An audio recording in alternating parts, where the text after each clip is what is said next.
A great unclean one is a grotesque greater demon of the plague god Nurgle, the chaos god of disease, death, and decay. They are amongst Grandfather Nurgle's greatest servants, bearers of his most sacred plagues and poxes. These monsters are squat and mountainous, covered in rotting flesh and open sores that weep foul rivers of pus. Hot ropes of intestines drip out of huge tears in their enormous, bloated, and distended bellies. This horrific girth is supported by two impossibly small and atrophied-looking legs, and their large, bulbous heads are crowned by enormous, stag-like antlers. To a mortal's eyes, these greater demons of Nurgle are undoubtedly the foulest of all the demonic servants of the ruinous powers. Each of these great unclean ones is shaped in the fashion of Nurgle himself, fly-blown, maggot-ridden innards spilling into view through the tears and gashes in his swollen belly as he lumbers forward. Clusters of pus are always erupting from his hide, birthing small swarms of giggling Nurglings, noxious juices seeping from dozens of infected sores, leaving a glistening trail of mucus in the great unclean one's wake. Few mortals have the stomach, let alone the will, to oppose such a being. Great unclean ones are seldom deathlike or morbid in character. In fact, they are usually motivated by the same trivial enthusiasm that drives the living. They are gregarious and even sentimental in their nature, with a remarkable fondness for their followers. They often refer to their followers as their children, and take great pride in their appearance and oddly endearing behavior. It is not uncommon for great unclean ones to compete amongst themselves in the matter of spreading Nurgle's plaguesome blessings across the galaxy. They take pride in the achievements of their fellow servants of Nurgle, proclaiming joyfully the splendors of the poxes and sores evidenced by those around them, and laugh heartily at the death and destruction created in the name of Nurgle. Their appearance on the mortal plane is heralded with an ear-shattering howl of glee as they burst through the veil of reality, delighted to walk upon real space once again, spreading their bounty of plagues upon mortals. Often disease and desolation on a planetary scale herald their arrival, as entire populations are stricken with corruption of the Plague Lord's favorite plague, which is known as Nurgle's rot. This disease is the most contagious and most heinous of all sicknesses, poxes, and fevers Father Nurgle has ever conceived. The afflicted mortals slowly suffer as the plague ravages their bodies, turning them into bloated, rotting, living corpses before they succumb to their inevitable agonizing demise. The bile-slick great unclean one then waddles through the collapsed cities and mounds of dying, happily bestowing his blessings, borne aloft on a living tide of Nurglings. Driven to coordinate Nurgle's chaotic endeavors, a great unclean one seeks to instill purpose and function in the demonic legions under his command. Globules of yellow-green spit fly from his mouth as the great unclean one urges his minions onward. With grumbles, the greater demon harries those who are tardy in advancing, or who seem less energetic in the pursuit of the goals of Grandfather Nurgle. The love of their minions fill a great unclean one with joy, but they are consumed with indignation when a foe seeks to thwart Nurgle, and this escalates to rage when his underlings are harmed. When roused to war, a great unclean one is a terrifying sight to behold. Though ponderous, they are but unstoppable on the advance, shrugging off the bolts and blades of the foe as though they were nothing but bothersome insects. Aided by the momentum of his charge, a great unclean one will throw his immense bulk upon the victim with all the force it can muster, the selfless act of generosity warming its rotten heart. Those that survive the charge are met with a combination of diseased plague flails, iron-bladed bile swords, filth-encrusted bile blades, and rusted doomsday bells. It is not physical attacks alone that make a great unclean one so dangerous. By breathing deeply on the festering powers of the war, he can summon a pestilent wind to wither his foes, vomit forth streaming tides of filth, maggots, and mucus, or bless his underlings with new tumorous growths that cover the worst of wounds. If threatened with bodily harm, the thousands of diminutive Nurglings that follow in the greater demon's wake will attack an unwary opponent, dragging them down in a murderous wave the instant their father is attacked. Naturally born carrion creatures, numbering in the thousands, gather around the greater demon to protect it and trail in its wake. Hordes of sky-blackening flies, rats, vultures, crows, and worms inevitably follow a great unclean one's passing. Great unclean ones long ago became inured to pain, a result of their abundant infections, plagues, and virulent sores. Their truly massive size and their ability to withstand almost any level of injury or pain make them dangerous adversaries, as they could absorb astounding amounts of damage before finally falling to the attack of their foe. These demon lords possess a hellish prowess which seems at odds with their bulk and squat stature. They barrel into the enemies, laughing boisterously, all the while laying out their colossal rusty cleavers and seven-headed plague flails. The thick clouds of flies, which feast at their open sores, disrupt the attacks of their enemies and spread the putrid diseases of their host. All the while, the cooing Nurglings form a hideous vanguard for their patriarch, and in a playful gesture, do all they can to spread their father's beloved plagues to all those nearby. One of Grandfather Nurgle's most beloved great unclean ones was Bolothrax. In the 33rd millennium, 3 imperial sectors were overrun by a vast army of the immaterial, referred to fearfully as the Demon Tide. Deploying into the Demon Path, 5 knightly houses, led by the renowned nobles of House Turin, formed an adamant bastion to halt the rampage. Using swift packs of Armiger Helverins and Warglaives, High Queen Desmadara Turin channeled the demons through the shattered valleys of Godsmod. As the warp-born creatures spilled onto the hallowed plains, they were subjected to thunderous bombardments by 24 knights castellans. The demons' casualties were phenomenal, yet with no concept of fear, they surged onward to exact vengeance. Over 600 Questoris-class knights stormed out to meet them, enduring barrages of sorcery, flame, and filth that sent towering suits toppling to the ground. With Queen Desmadara and her exalted court at the lance point, the knights slammed into the still vast demonic horde. They carved a path of annihilation to its heart, the ground shaking beneath their tread, unclean ichor draining their legs. Though empiric fiends and warp energies tore down one knight after the other, their momentum was unstoppable. At last, with Reaper chainswords howling and the Thunderstrike gauntlets crackling, the exalted courts of 3 knightly houses engaged the master of the Demon Tide. The battle that followed was so grandiose and catalytic that it spawned hundreds of songs, tales, and tapestries. Several heroic knights were slain by the enormous Great Unclean One, Bolothrax, before the Knights Valiant, known as the Master of Iron, and the Fellbreaker, successfully pinned the foul abomination with their thunder coil harpoons. With their quarry unable to move, the knights hacked the mighty demon apart. Bolothrax's banishment spelled the end to the demonic tide, though they wreaked much more destruction before they finally faded back into the warp. It was on that day that Bolothrax's unending grudge against House Turin and all the descendants was born. Later, in the years after the opening of the Great Rift, Bolothrax would gain his revenge. Amidst the swirling fury of the Damocles Gulf, High King Tybalt led the Knights of House Turin in their latest push against the Tau invaders. They struck the recently reclaimed Tau colony world of Shazet, formerly an imperial-held planet known as Gazamere. Initially, the Turin offensive progressed well. The Knights were supported by a force of Raven Guard Space Marines, who scouted ahead at their advance and repeatedly neglected the Xeno enemy's rapid maneuvering abilities. The battle took an unexpected turn, however, as the skies curled into matted filth. Black rain fell, rotting all that it touched. From this filth rose the demons of Nurgle, led by the bloated abomination that is Bolothrax, the Great Unclean One. In the vicious conflict that followed, House Turin sustained terrible losses, but the vengeful Bolothrax wounded High King Tybalt sorely and fell the knights of 3 of his closest blood relatives. It is only when the Raven Guard lured the Tau forces into contact with the demonic host that Tybalt's exalted court was able to spearhead a breakout. The mauled Imperial forces staged a fighting retreat to their extraction point, battling droning plague creatures all the way. They left Shastet to the frustrated demons, who wasted no time in making the Tau suffer.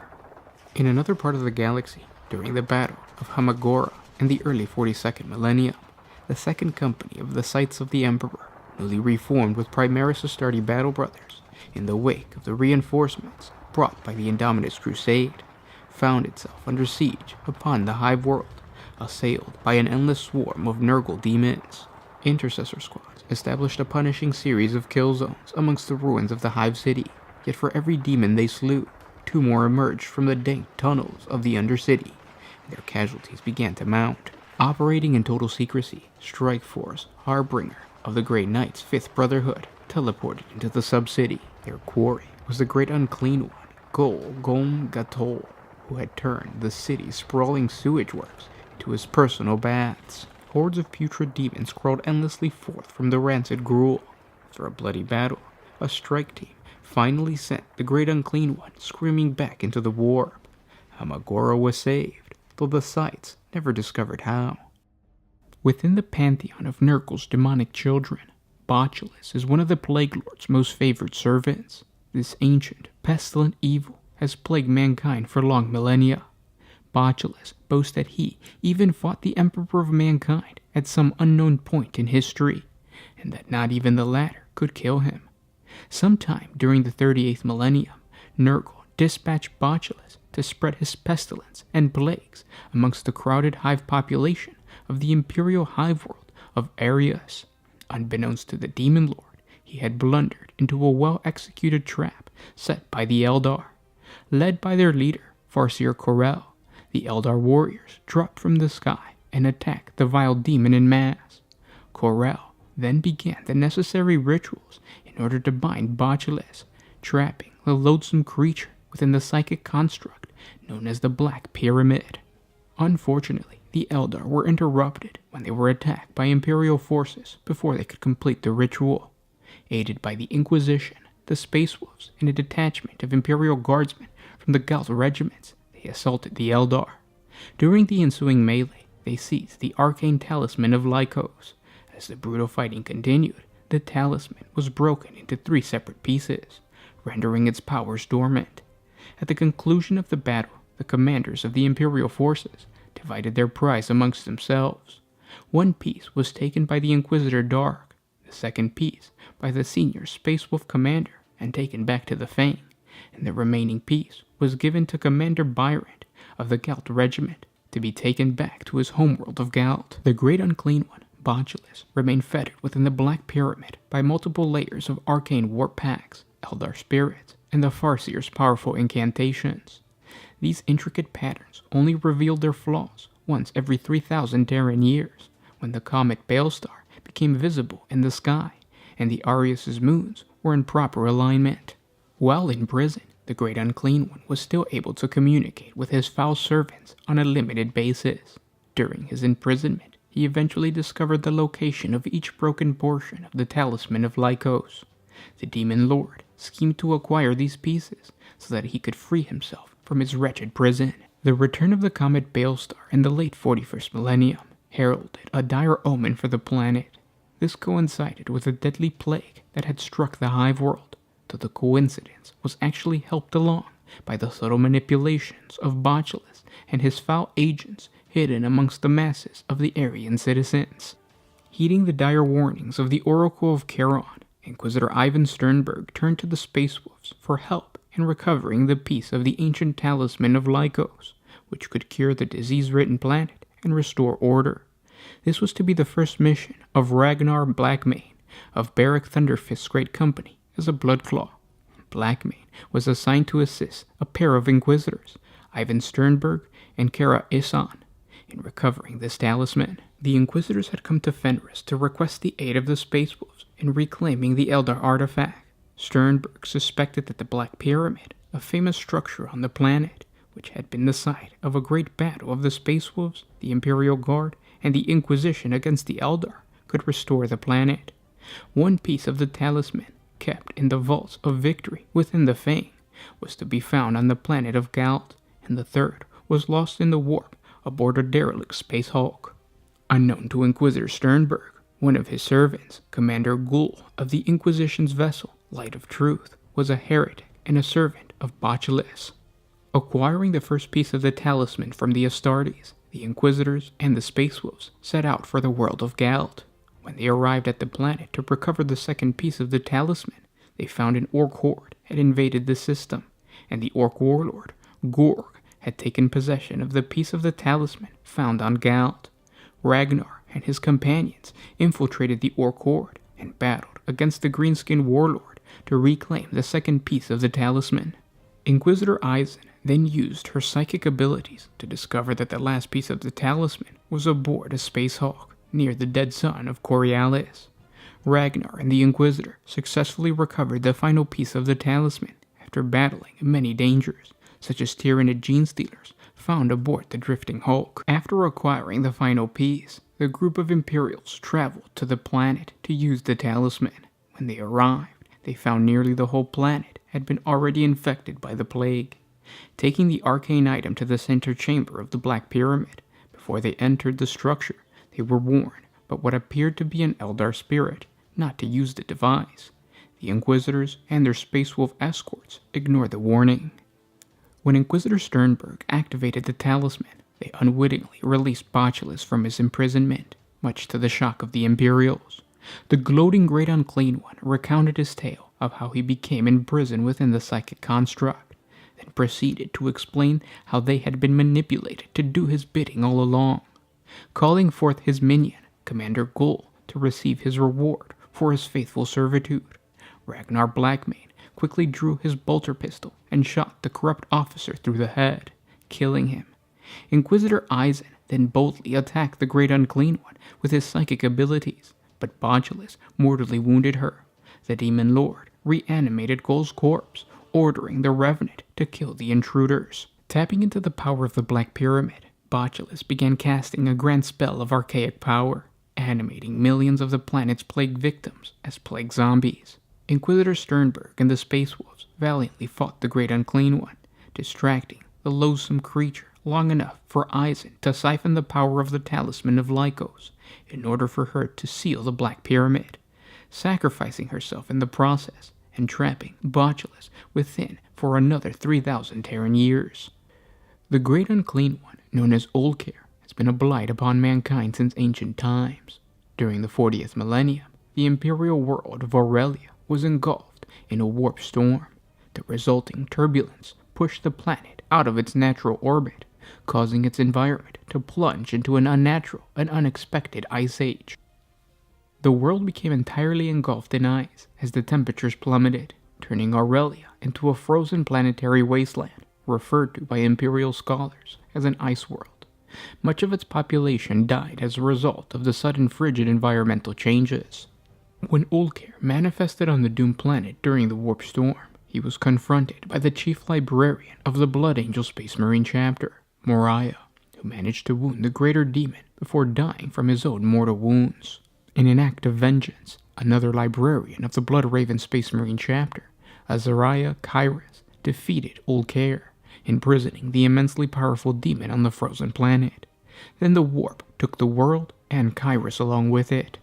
Ulcare remained trapped within his prison for over 1,000 standard years, until the Black Legion Chaos Space Marines invaded the subsector of Aurelia in the late 41st millennium.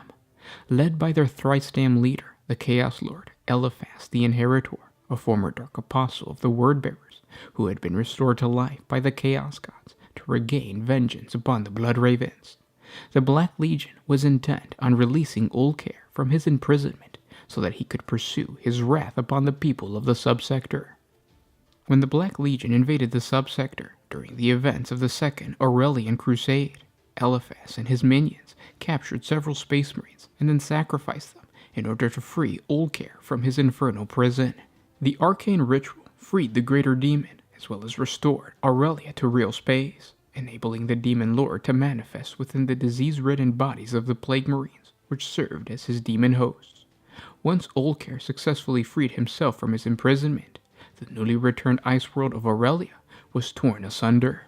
In the meantime, a Bloodraven strike force led by Force Commander Aramis was tasked with a difficult mission to defeat the Demon Lord before it launched itself across the subsector, threatening the existence of all the worlds used by the Bloodravens to recruit the chapter's aspirants. Before the Bloodravens could destroy the Great Unclean One, they had to first fail the vile Chaos Lord, Eliphas, and his traitor Marines. They clashed upon the world of Aurelia at the ruins of Keep Selenon. It was there that Aramis fought the Inheritor in single combat. Eliphas exhibited tremendous chaotic powers and unmatched savagery against the hated servants of the Corpse Emperor. The favor of the wretched Chaos Lord with the Dark Gods was such that he was able to call upon the personal blessings of all the Chaos Gods to aid him. Despite his formidable might, the Bloodravens overcame Eliphas, but before he could be slain, he escaped their wrath by fleeing into the warp. After Force Commander Aramis managed to fight his way through the remaining forces of Chaos on Aurelia, he eventually confronted the Great Unclean One. After a long and hard-fought battle, Ulcare was once again defeated and imprisoned as Aurelia was cast back into the Immaterium. but he remarked to the blood ravens that his prison was now inadequate and weakened, and that he would soon rise again to utterly destroy the blood ravens. Within the pages of the Ordo Malleus's forbidden grimoire of true names are listed the forbidden names of the greater demons of the ruinous powers. Amongst the list of Nurgle's most favored servants is the ancient and terrible great unclean one, known as Scabathrax. Through the ages, this incarnation of pestilence has been known by many different names: the Lord of the Blighted Pit, Maggot Spore, Wind of Nurgle, and Scabathrax, the Great Bloated.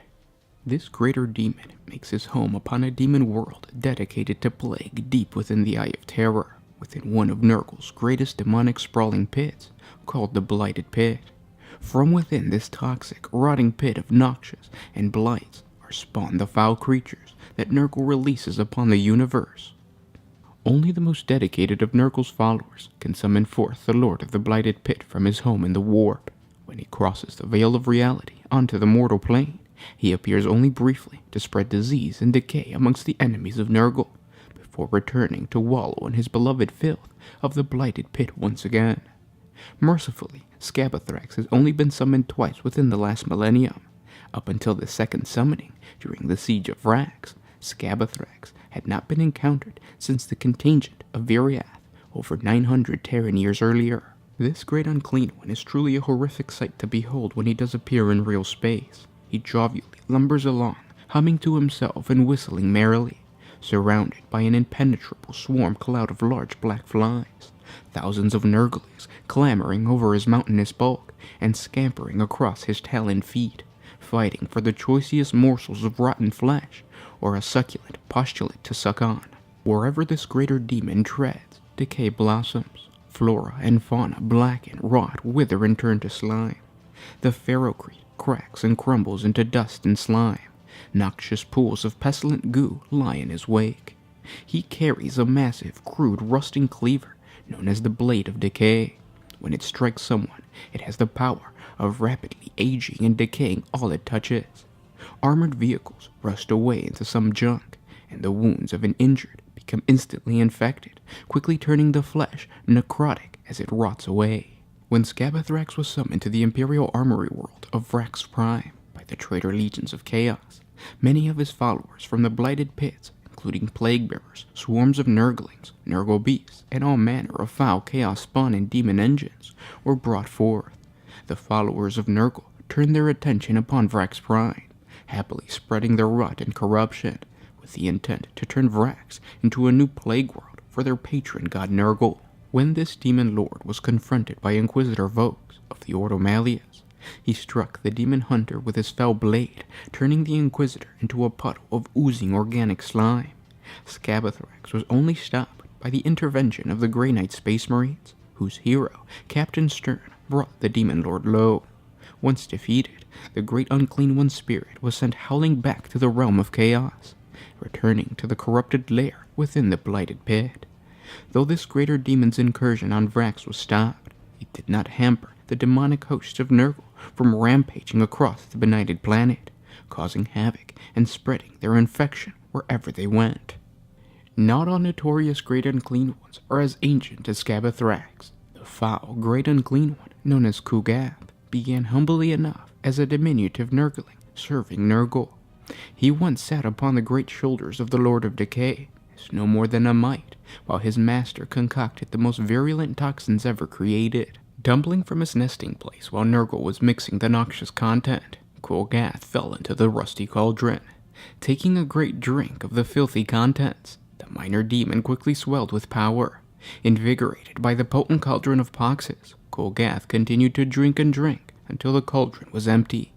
The minuscule form of Kugath grew into a mighty great unclean one. Laughing with happiness at the antics of his new creation, Nurgle was pleased with Kugath and what he had become, the embodiment of the perfect disease. Realizing that his creator was not angry by his turn of events, Kugath soon realized that he had robbed the Plague Lord of his greatest achievement. Since that day, Kugath has sought to recreate the toxic miracle that birthed him into existence. Standing apart from his fellow greater demons, Kugath, now referred to as the Plague Father, is a somber creature. he does not revel in the gurgling delights of infection and plague, for the Plague Father is contemplative and industrious, forever traveling through the realms of chaos and the mortal universe, seeking every ingredient and sickness imaginable in order to recreate the perfect disease once more. Kugath moves across reality atop a palanquin carried by a mound of thousands of straining Nurglings, searching for the right combination of poxes and blights to replicate Nurgle's dark miracle. The palanquin is also loaded with the alchemaic paraphernalia of Kugath's mobile laboratory, so that he can continue to experiment and distill the procured poisons of millions of worlds in the furthest reaches of the ever-changing realm of the warp. To field test his creations, Kugath unleashes his virulent plagues during times of war in order to test the effectiveness of his various concoctions, wiping out whole armies. In battle, Kugath hurls his pestilent Nurglings at his enemies, for the tiny demons grow within the Demon Lord, each carrying a unique blend of the virulent elements that created the unique Great Unclean One. With detached interest, Kugath watches each particular infection and their symptoms take hold of his victims of his field test experiments. Capturing those corrupted by his diseases, he takes them back to his lair within Nurgle's garden itself to observe them more closely. Thousands of cages, containing creatures of every known species from all across time and space, stretch into the darkness of his vast, ruinous lair. The victims of Kugath wail, gibber, and moan in the gloom, desperate for the death that will be long and agonizing in the coming. Kugath is not always seen alone. The Great Unclean One, known as Septicus 7, commander of the Septicus Legion, follows Kugath into battle within Nurgle's elite demonic plague guard. Septicus often carries with him the glistering stomach sack of some unfortunate creature with protruding hollowed antlers, on which he plays music as if it was some horrible bagpipe, summoning such terrible sounds that it exasperates even his fellow demons. During the later years of the Plague Wars, Septicus aided the Plague Guard in claiming the garden world of Vraks in the realm of Ultramar. He also confronted Rubut Gilliman. During the battle, Septicus fought Gilliman, but was defeated, and his essence banished back into the warp by the Ultramarines Primarch with the mighty sword of the Emperor. Though Septicus' essence was supposedly annihilated by the use of this potent imperial artifact, as an extension of Nurgle's own concoctions, it was still possible for him to be resurrected. His ultimate fate is not truly known. The only other Great Unclean One catalogued by the Inquisition is Rodigas, often referred to as the Rainmaker, Rainfather, or the Generous One. He is a powerful, greater demon of Nurgle, and he epitomizes Nurgle's generosity. No one except the Lord of Decay himself is more attuned to the woes of the world. In their despair, the most defiant of mortals vow to endeavor onward, despite the utter hopelessness of a situation. Thus do the barren pray for fertility, the growers of crops plead for rain, the starving beg for sustenance. Rodigas listens to each supplication, and to those desperate enough to pledge anything in exchange for their life, he promises salvation, and the Rainfather always delivers. His attention can best be seen on the agri-world of Ulden. When their beasts went sterile, they stood upon the brink of ruin. When the animals began to breed once more, the citizens believed their prayers to the ancient fertility god had been answered. Only when the wretched beasts kept giving birth, covering the ground in moldering, mutated newborns that shrieked to the skies, did they realize that they were actually praying to their doom. The Inquisition has even catalogued this malevolent beast attack the Xenos. When their hydrotech broke, the Tau Earthcast farmers of Duartan were so desperate for rain that they ignored protocol and gave in to the superstitions of the primitive tribes from whom they usurped the planet. When the downpour first came, it was welcomed, but soon enough, the entire planet became a full-tide swamp, rife with the plague. These floods of plague is what Rodigas is known for. When in real space, he manifests Nurgle's deluge, a disease storm that eternally hovers over him, drenching the Great Unclean One to his innermost folds as they wobble with thunderous laughter. Those foes that do not drown in his presence of Rodigas' generosity usually find themselves crushed by his massive bulk. As befits his giving personality, Rodigas has also been blessed with a fountain of plenty. He has the ability to vomit an endless stream of filth. a foul soup of blackish plague water, half-digested rotten flesh, and the most acidic bile of the galaxy. This liquid can melt ceramite armor and cause ferrocrete to rot and crumble. Disgustingly, the projectile vomit issues not only from his gaping mouth, but also from his belly maw. Random tooth orifices open up all over Rodigas' thick body, retching spuic fluid that seeds with contagions. With such defenses, Rodigas feels no need to carry weapons. Instead, he bears a gnarl rod, a branch from the hornbeam tree. Of all the strange and unusual plants within the Master's garden, the hornbeam is Nurgle's favorite. In a constant cycle, the tree begins as a seed, sprouts, grows to maturity, sickens with disease, declines, and dies in rapid fashion. Every time its withered corpse decays away, it reveals a seed from which the cycle begins again. With every rebirth comes a different disease that causes the hornbeam to die in some new and horrific way. The curled branches of Nurgle's beloved tree is a powerful symbol of his favor, and the ensorcerous wood is rich in regenerative magic. And those were 40 facts on all the great Unclean ones. I hope you guys enjoyed this video. If you did, share it with your friends, and thank our patrons on Patreon. It's because of them that we can do these longer videos. Link in the description if you guys want to support us. It's $1 a month, and that $1 a month goes a long way, so thank you ahead of time. But yeah, thanks for everything, and I'll talk to you tomorrow. This was Gershwin with One Mind Syndicate signing out.